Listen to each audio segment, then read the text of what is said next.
The scream cut through the December night like a blade through silk. Sharp, primal, unmistakably terror. Then silence. The kind of silence that feels wrong, that makes your skin crawl, even when you don't know what caused it. When the paramedics arrived at the apartment on East 14th Street, they found Mrs. Pang standing in the doorway, barefoot, her nightgown soaked with sweat despite the cold. She wasn't crying. She wasn't hysterical. She was just staring at her hands, turning them over and over, as if looking for something she'd lost. Behind her, in the bedroom, her husband lay sprawled across the bed, eyes frozen open, face locked in an expression of absolute horror. He'd been dead for less than an hour. He was 35 years old. The autopsy would find nothing wrong with him. This is Oakland, California, 1981. The city is drowning in crack cocaine, gang violence bleeding through the streets like an open wound. People die here every day. But Mr. Pang's death is different. There's no bullet hole, no knife wound, no signs of struggle. Just a healthy factory worker who went to bed and never woke up. And here's the thing that makes the responding officers uncomfortable. The detail that gets whispered about back at the station. He's the 18th one this year. 18 Hmong men, all between 30 and 40, all dying exactly the same way, in their sleep, fighting something no one else can see. Mrs. Pang finally speaks when the detective arrives. Her English is broken, fragmented, but her message is crystal clear. She knows what killed her husband. She watched it happen. She was there when it came for him. It started around 3 in the morning. She woke to the bed shaking, violent tremors that made the frame creak and groan. At first she thought earthquake, but then she saw her husband. His body was convulsing, muscles locked rigid, but his eyes were still closed, still asleep. His breathing had become labored, desperate gasps like someone drowning in open air. She shook him, screamed his name directly into his ear. Nothing. He couldn't hear her. He was somewhere else, trapped in something she couldn't reach. Then his arms started moving, not the random jerking of a seizure. This was purposeful, defensive. His fists swung through empty air, striking at something hovering above him, something only he could see. His legs kicked frantically, heels drumming against the mattress as he tried to push himself backward, tried to escape. The sounds he made weren't words. They were animal noises, grunts and whimpers of pure fear. Mrs. Pang grabbed his shoulders, put her full weight on him, trying to pin him down, trying to stop the thrashing before he hurt himself. But he was strong, impossibly strong, driven by a terror that gave him superhuman force. For almost 10 minutes, she watched her husband fight for his life against an invisible enemy. His face turned red, then purple. Veins bulged in his neck and forehead. His mouth opened and closed like a fish out of water, trying to suck in air that wouldn't come. And then, just when she thought about running for help, about calling someone, anyone, his entire body went rigid. Back arched off the bed, every muscle locked in a final, desperate spasm. His mouth opened wide, and from deep in his chest came a sound she'll never forget. Not a scream, not a cry. Something between a wail and a gasp, the sound of a soul being ripped away. Then nothing. He collapsed back onto the mattress completely limp, and she knew immediately that he was gone. The detective writing all this down doesn't believe in spirits or demons or supernatural attacks. He's a rational man in a rational world. But he can't ignore the pattern. 18 deaths, 18 identical circumstances, 18 autopsies that found nothing. No heart disease, no brain aneurysms, no poison or drugs, The bodies are clean, healthy, unmarked. It's as if their hearts simply decided to stop beating in the middle of the night for no reason at all. But hearts don't do that. Not 18 times. Not to men in their prime. Mrs. Pang tells him about the Dab Tsog through a translator. The Night Hag. An ancient evil from the old country. From the mountains of Laos where her people lived for generations. A spirit that hunts in darkness, that slips into bedrooms while people sleep and sits on their chests, crushing the breath from their lungs. You can't fight it because you're paralyzed, frozen in that space between sleeping and waking where nightmares feel real. You can't scream because it's pressing down on your throat. You can't run because your body won't obey. All you can do is lie there and feel yourself dying, inch by inch, breath by breath, while the thing on top of you watches with cold, patient eyes. In Laos, they had protections. Shamans who could speak to spirits, rituals passed down through centuries, offerings to ancestors who watched over the living. But here, in America, those protections are fading. The old ways are being forgotten, abandoned by younger generations who want to assimilate, who want to be American. And the Dab Tsog followed them here, across the ocean, across a continent, hunting the men who thought they could escape, who thought distance would keep them safe. The detective closes his notebook. He thanks Mrs. Pang for her time, offers his condolences, promises they'll do everything they can to find answers. But as he walks back to his car through the cold December night, he knows the truth. This case will go nowhere.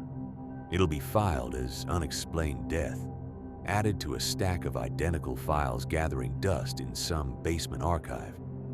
Because how do you investigate something like this? How do you arrest a ghost? How do you stop something that exists only in the terrified final moments of its victims' lives? But here's what keeps him awake that night. What he can't stop thinking about as he lies in his own bed, staring at his own ceiling. The look on Mr. Pang's face, that frozen expression of absolute terror. Whatever he saw in those final moments, whatever came for him in the dark, it was real enough to kill him. Real enough to stop his heart with pure fear.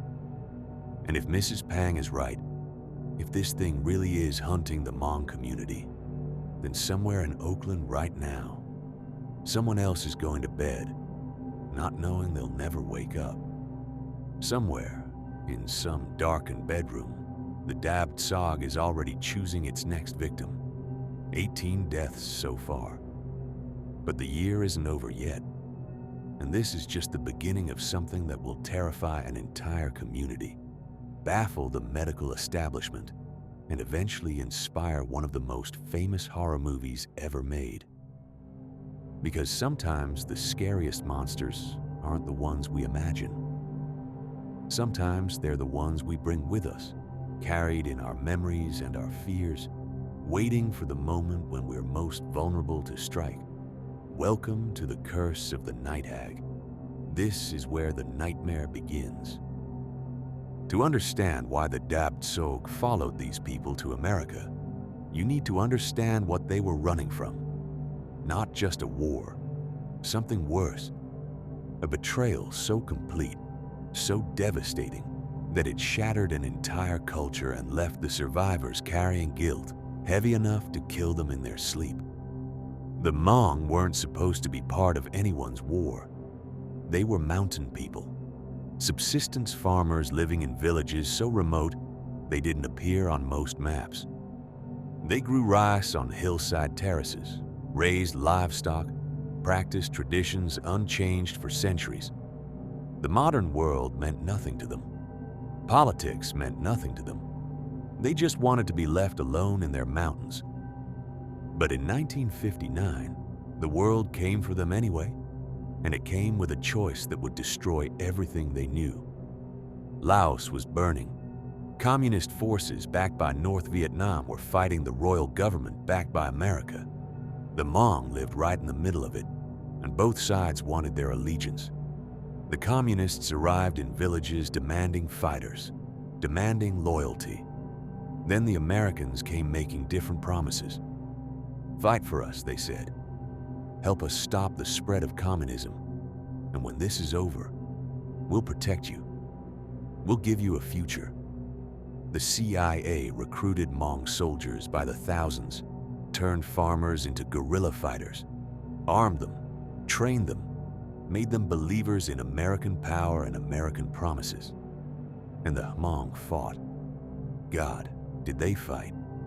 They became some of the most effective anti-communist forces in Southeast Asia, suffering casualty rates that would have broken regular armies.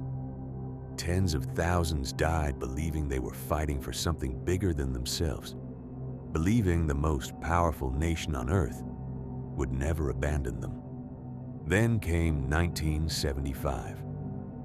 America, exhausted by Vietnam, decided to pull out. Just like that.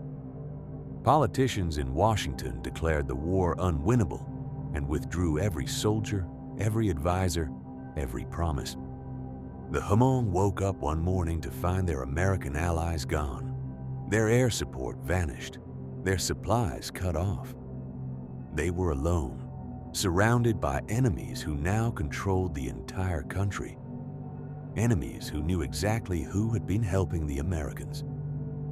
What followed wasn't war. It was extermination.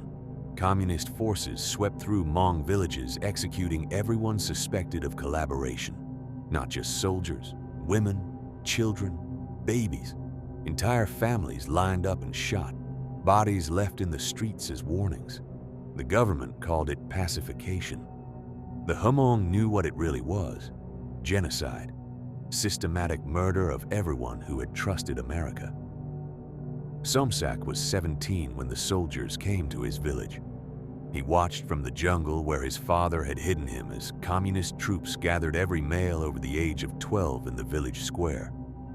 His father was there, his two older brothers, his uncles.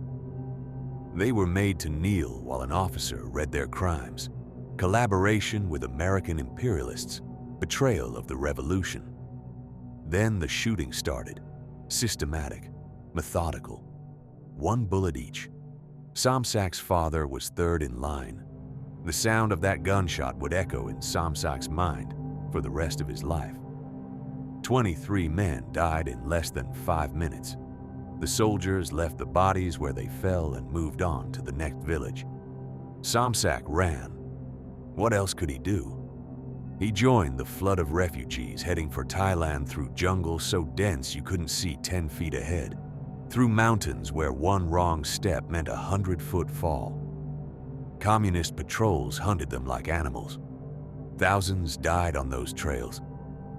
Somsak saw a mother drown her own infant in a stream because it wouldn't stop crying and soldiers were close.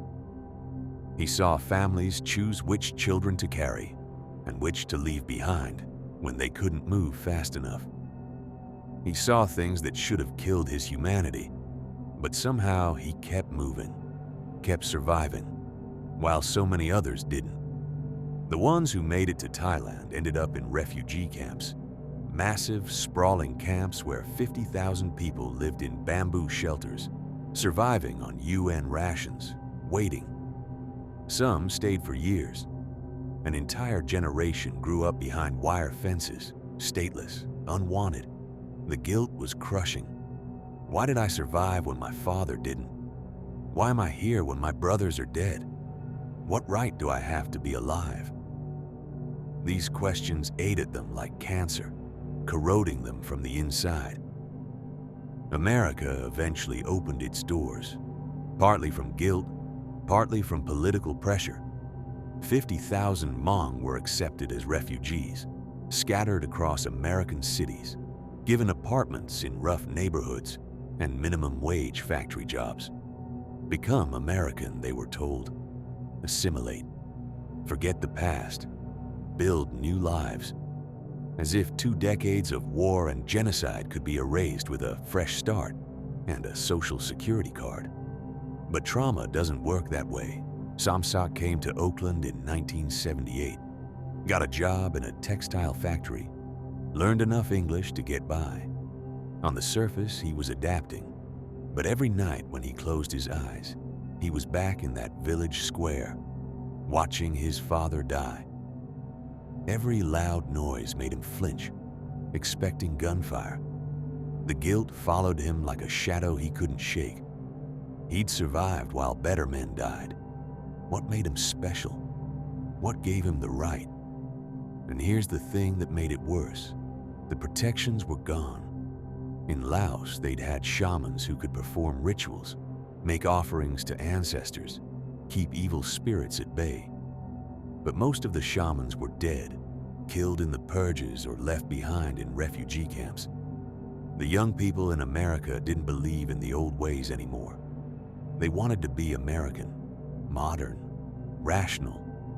The traditions that had protected the Hmong for centuries were being abandoned, forgotten, dismissed as superstition. According to Hmong belief, when you stop honoring your ancestors, when you abandon the old rituals, you lose their protection. The spirits that once guarded you turn away, and other spirits, darker ones, can reach you. The Dab Tsog had always existed in their folklore, the Night Hag that suffocates people in their sleep. But in Laos, communities knew how to defend against it. Offerings, rituals, shamanic protections kept it at bay. Here, isolated in American cities, cut off from spiritual roots, these men were vulnerable in ways they'd never been before. The first deaths started in 1977. Young men, healthy men, survivors of war and genocide, suddenly dying in their sleep. No warning, no medical explanation, just gone. At first, people thought stress, adjustment to new country, coincidence, but it kept happening. Always men between 30 and 40. Always the ones who'd fought, who carried the deepest guilt. Always dying the same way, fighting invisible enemies in their sleep until their hearts stopped from pure terror. The Hmong community recognized it immediately. The Dab Tsog had followed them to America, crossed the ocean, tracked them to their new homes, and now it was hunting the survivors one by one. Maybe it was revenge for abandoning the old ways. Maybe it fed on their guilt, their trauma, the darkness they carried inside. Either way, the message was clear. You can run from war, from genocide, halfway around the world. But you can't run from what's inside you. You can't escape the spirits you carry in your own mind.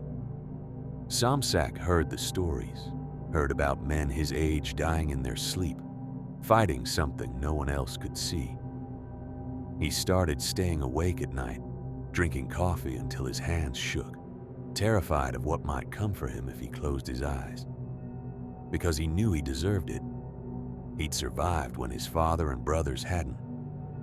He'd abandoned them, run away, saved himself, and now something was coming to collect the debt. By 1981, over 100 men were dead. The American authorities were baffled, writing reports full of medical jargon that meant nothing. But the Hmong knew exactly what was happening.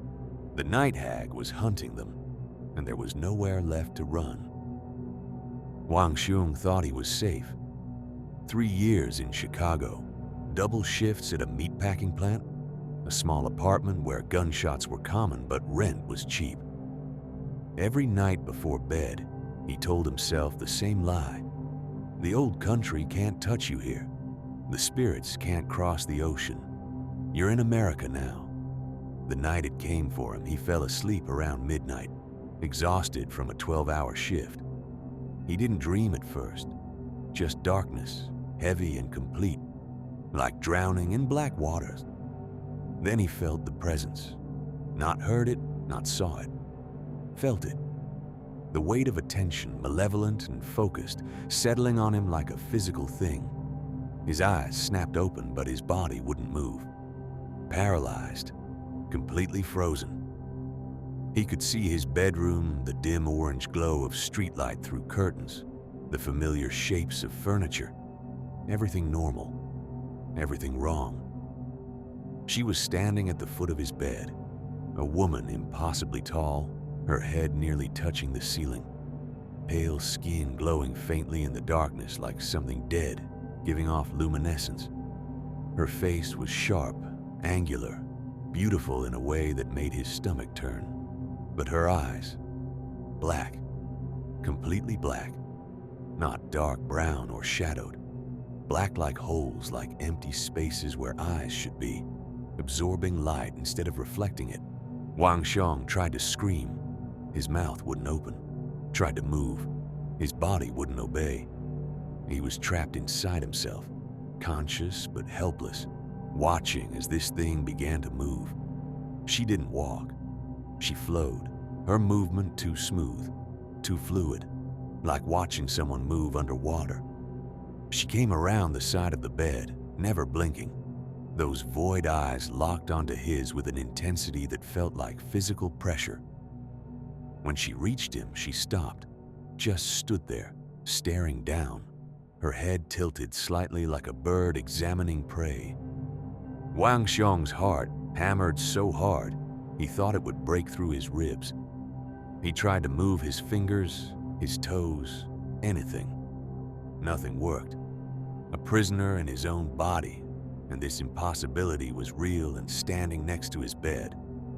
Then she smiled. Her mouth stretched too wide, revealing teeth too white, too perfect, too many. And slowly, deliberately, she climbed onto the bed. The mattress didn't shift. No depression, no physical disturbance. She simply moved over him, positioning herself above his chest, her face hovering inches from his own. He could smell her now. Something organic and wrong, like meat left too long in summer heat, sweet and rotten. She lowered herself onto his chest. The weight was impossible.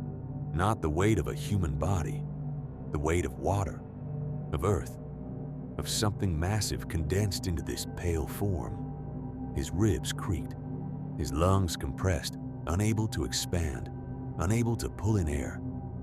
He tried to gasp and couldn't. His vision blurred at the edges, black spots appearing. The thing leaned closer, bringing those eyes right up to his face. And she spoke, not with a voice, with a feeling, words appearing directly in his mind. You abandoned them. You left them to die while you ran. You lived while they didn't. You don't deserve this breath. Wang Xiong's father's face flashed through his mind. His uncle, his cousins, all dead in Laos while he'd escaped to America. The guilt he carried every day came rushing back. She was right. He didn't deserve to be alive. He was a coward who'd run while better men died. The crushing pressure increased. His vision narrowed to a tunnel, darkness closing in. This is it, he thought. This is how I die, suffocated by my own guilt-given form. But some deep part of him, some animal survival instinct, refused to accept it. He couldn't move his body, couldn't scream, couldn't fight physically. But he could think. And in his mind, he began to recite the prayers his grandmother had taught him. The old prayers to his ancestors, the ones he'd abandoned when he came to America, the ones he dismissed as superstition. For what felt like an eternity but was probably only seconds, nothing changed. The weight kept crushing. The darkness kept closing in. His lungs burned. And then, so suddenly it felt like falling, the weight vanished. The presence disappeared. Wang Xiong sucked in a desperate breath, the sweetest air he'd ever tasted. He could move again. He threw himself sideways out of bed, landing hard on the floor, gasping and alive. The room was empty. No pale woman, no black eyes. Just his normal bedroom in orange streetlight. Dreams don't leave you drenched in sweat. Dreams don't make your ribs ache like they've been compressed in a vice. Dreams don't feel that real. Wang Xiong didn't sleep for the next 6 days. He drank coffee until his hands shook, took cold showers at 3 in the morning, walked the streets when exhaustion blurred his vision, because he knew if he fell asleep, she would come back. And next time, the prayers might not save him. He wasn't alone. All over America, in Hmong communities from California to Minnesota, men were experiencing identical attacks. The details varied. Some saw an old woman, some saw a young girl, some saw only a shadow. But the core experience was the same: waking paralyzed, feeling immense weight on their chest, fighting for breath that wouldn't come, convinced they were dying. And the presence, always the presence, watching them with hunger or hatred or cold judgment. In Los Angeles, Charlie fought the Dab Tsog for almost 20 minutes, his wife watching helplessly as he convulsed in his sleep, swinging at empty air, his face turning purple. When he finally woke, gasping and crying, he told her about the old woman who'd crushed his chest while whispering about all the people he'd failed to save in Laos. In Fresno, 3 men died in a single week, all between 35 and 40. All found dead in their beds with expressions of absolute terror frozen on their faces. The autopsies found nothing. Perfect health. No heart disease, no stroke, no drugs. Their hearts had simply stopped in the middle of the night for no medical reason whatsoever. The community spiraled into terror. Men refused to sleep. They'd stay awake for days, using caffeine and adrenaline and sheer willpower to fight exhaustion, because sleep meant vulnerability. Some tried sleeping sitting up, believing the Night Hag couldn't crush them that way. Others surrounded their beds with religious symbols, Christian crosses mixed with Buddhist prayers, mixed with Hmong shamanic charms, throwing every spiritual protection they could think of at a problem they didn't understand. The survivors all reported the same thing. The entity fed on guilt, on trauma, on the specific pain of men who'd survived while others died. It knew their failures, knew their deepest regrets, used their own memories as weapons, and it was patient.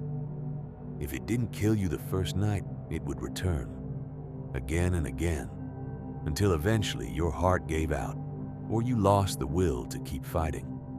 In Minneapolis, a young man named B. Yang lasted 11 nights. He documented each attack in a journal, describing how the presence grew stronger each time, how the weight on his chest increased, how the accusations became more specific and cutting. On the 12th night, his roommate found him dead, the journal still open on his nightstand. The final entry, written in shaking handwriting: "She's here again. I can't fight anymore. I'm so tired." By 1982, young Hmong men were having psychological breakdowns, developing severe anxiety disorders that American doctors couldn't explain. How do you tell a psychiatrist that an evil spirit from Southeast Asian folklore is trying to murder you in your sleep? How do you explain that your own guilt has taken physical form and is hunting you? The American medical establishment was baffled. They called it sudden unexpected nocturnal death syndrome, gave it an acronym, wrote papers about electrical abnormalities in heart tissue. But they couldn't explain why it only affected Hmong men, couldn't explain the consistent age range, the identical circumstances, the pattern that was impossible to ignore. Wang Xiong eventually told his story to a Hmong community leader, an older woman who still practiced the old ways. She listened carefully, then nodded as if this was exactly what she'd expected to hear. "The Dab Tsog hunts those who carry the heaviest guilt," she said. "It feeds on shame and regret. As long as you believe you don't deserve to live, it will keep coming." The prayers worked because for a moment, you remembered who you are. You remembered your ancestors. You remembered you're not alone. But not everyone had Wang Xiong's strength. Not everyone could fight off the crushing weight night after night. The deaths continued, spreading like a contagion through Hmong communities across America. And the survivors, the ones who'd felt the Dab Tsog's presence and lived, they carried a new kind of fear. Because they knew the truth that American doctors refused to believe. Sometimes the deadliest monsters aren't the ones that exist in the physical world. Sometimes they're the ones we create from our own trauma, our own guilt, our own unbearable memories. And those monsters can kill you just as surely as any bullet or blade. Dr. Frederick Etna stared at the body on his examination table and felt something he rarely experienced: complete bafflement. The corpse belonged to Vu Thao, 34 years old, found dead in his bed 3 days ago. And there was absolutely nothing wrong with him. Heart like an athlete, clear arteries, healthy organs, no disease, no trauma, no drugs. By every measurable standard, this man should have been alive. But he was dead, his face frozen in an expression of such pure terror that the photographer had trouble looking at him long enough to take the required pictures. This was the 17th identical case Dr. Atna had examined in 14 months. 17 healthy Hmong men, all between 30 and 40, all dying in their sleep with no medical explanation. And when he examined the heart tissue under a microscope, he found something disturbing. The tiny fibers that carried electrical impulses from the brain to the heart looked like burned-out wires, damaged by a massive surge of power they weren't designed to handle. He wrote in his report, "These men's hearts were stopped by their own fear. The level of terror required to cause this kind of damage would be extraordinary, beyond anything most people experience in their entire lives. They literally died of fright." But that didn't answer the real question. What were they so afraid of? The medical establishment scrambled for explanations. Depression and trauma were the obvious suspects. The Hmong refugees had survived genocide, lost their families, fled their homeland to a country that didn't want them. They lived in poverty, worked brutal jobs, faced daily racism. The psychological toll was crushing. Maybe, some doctors theorized, survivors' guilt combined with chronic stress created a perfect storm that manifested as fatal nightmares. Sleep paralysis became the leading theory. It's surprisingly common, affecting half of all adults at some point. You're conscious but can't move, caught between sleeping and waking. Your brain is awake, your body isn't. And during these episodes, people hallucinate. Shadow figures, demons, intruders. The hallucinations feel completely real. In Western culture, people see dark entities. In Hmong culture, they see the Dab Tsog. Same neurological phenomenon, different cultural interpretation. But here's the problem. Sleep paralysis doesn't usually kill you. It's terrifying but harmless. You eventually wake up, your heart rate normalizes, you move on with your life. So why were Hmong men dying from it? Dr. Roy Buckland, a sleep specialist in Minnesota, proposed an answer. These men were already carrying extreme trauma. Their nervous systems were already damaged by years of war and stress. When sleep paralysis triggered their traumatic memories, their bodies interpreted it as a genuine life-threatening situation. Their hearts couldn't handle the electrical surge and simply stopped. It made sense, except it didn't explain why only men died, why only that specific age range, why it started in the late 1970s and gradually stopped by 1990. The pattern was too precise to be random. Environmental factors were considered: pollution, processed food, the shock of moving from rural villages to industrial cities. Heart disease among Hmong immigrants was significantly higher than among their relatives in Southeast Asia. But that still didn't explain the identical circumstances of death, the same terrified expressions, the pattern that couldn't be ignored. Then there was the explanation that made American doctors deeply uncomfortable. culture. The men who died were almost exclusively those who'd fought in the war, who'd lost the most, who carried the heaviest guilt. And in Hmong belief, guilt makes you vulnerable to malevolent spirits. Back in Laos, shamans performed rituals that kept the Dab Tsog at bay. But most shamans were killed in the genocide or left behind in refugee camps. The younger generation in America abandoned the old ways, stopped making offerings to ancestors, stopped believing in spirits entirely. And according to Hmong cosmology, that's when the protection failed. My Yer, an elderly Hmong shaman in California, explained it to bewildered researchers. The Dab Tsog has always existed. It feeds on guilt and shame. In the old country, we knew how to protect against it through ritual and prayer. But here, young people think those ways are superstition. They want to be American, so they forget their ancestors. The protections fade. The Dab Tsog grows strong. It hunts the men who carry the most guilt, and it kills them with their own shame. American doctors dismiss this as folklore, as a cultural metaphor for psychological trauma. But they couldn't explain why the deaths stopped in the late 1980s. The trauma was still there. The poverty continued. The stress of assimilation remained. So why did the dying end?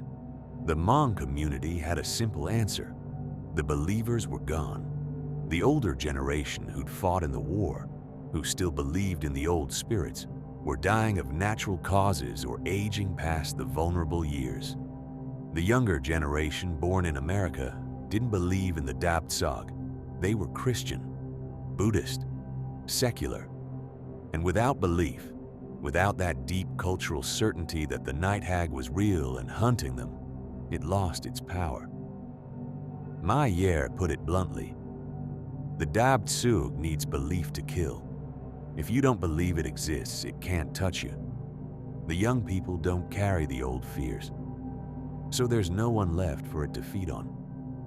So what really killed over 100 Hmong men between 1977 and 1988?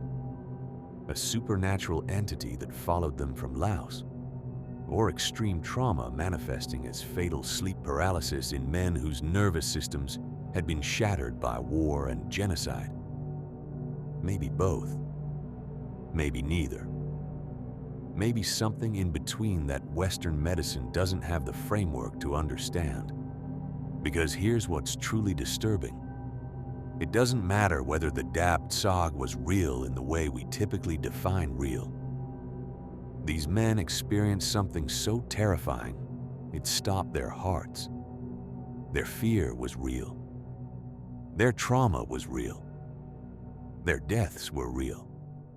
Whether the entity crushing their chests was an actual spirit or a hallucination created by damaged brains, processing unbearable guilt is almost irrelevant. The result was the same.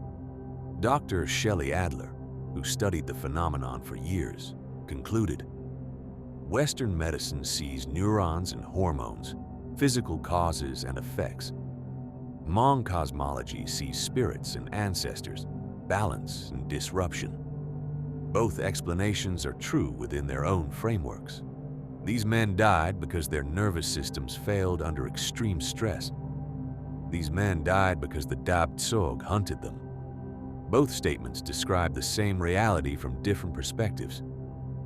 Wang Xiong, who survived his encounter with the Night Hag, never slept easily again.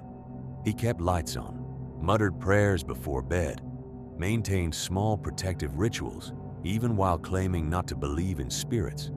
Years later, when asked whether what attacked him was real or hallucination, he said, "Does it matter? It tried to kill me. I felt it. I smelled it. I fought it. Whether it came from outside me or inside me, it was real enough to nearly end my life. That's the only truth that matters." The story eventually inspired Wes Craven's Nightmare on Elm Street, the tale of Freddy Krueger who murders people in their dreams. But the real story is far more tragic than any horror movie. These weren't teenagers being stalked by a supernatural killer. These were survivors of genocide being destroyed by their own unprocessed trauma, their own survivor's guilt, their own inability to forgive themselves for living when so many others died. The Dab Tsog, whether spirit or manifestation of internal anguish, simply gave that trauma a face, something they could see, could fight, even if fighting was futile. And over 100 men lost that fight, dying alone in the dark, crushed by the weight of everything they'd survived and everything they couldn't forget. The medical files are still archived in hospitals across America.